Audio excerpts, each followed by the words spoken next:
¿Qué tal, gente? ¿Cómo les va? Bueno, espero que bien. Ignoren el estado de mi hornito eléctrico. Generalmente lo tengo en el taller para bueno, cocinar allá.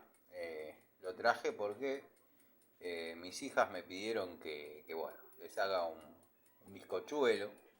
Y en este me sale generalmente bien. No sé por qué, suerte.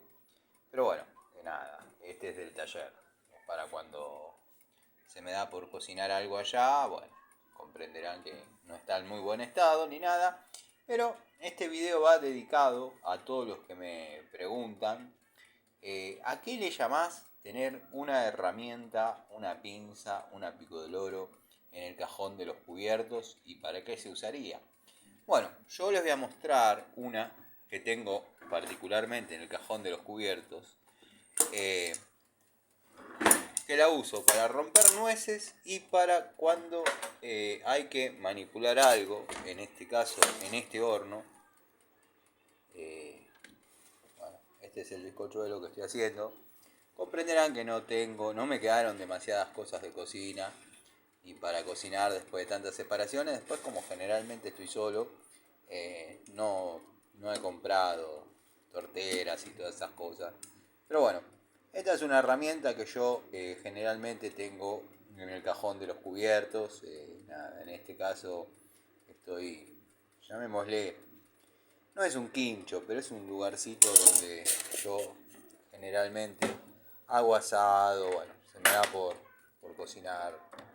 Así que nada, mañana vuelve al taller, esta vuelve al cajón de los cubiertos, que es donde siempre debió estar, donde siempre está. Y nada, les mando un saludo, espero que anden bien. Así que bueno, nada, acá para los que tienen ganas de ver, de vuelta el bizcochuelo, que no lo pueden creer, lo hice yo. No sé si está bien, no sé si está mal, pero como vinieron mis hijas, porque mañana es feriado, bueno, me dijeron, papá, trae el hornito o hacete un bizcochuelo en el taller. La verdad que tenía ganas de desocupar este lugar, así que bueno, decidí traerlo.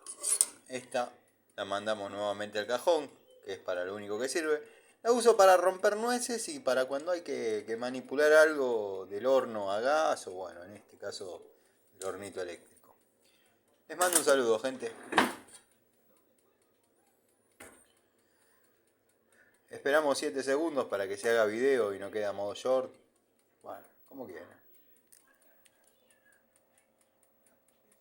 Hornito con selector de tiempo, selector de velitas y temperatura.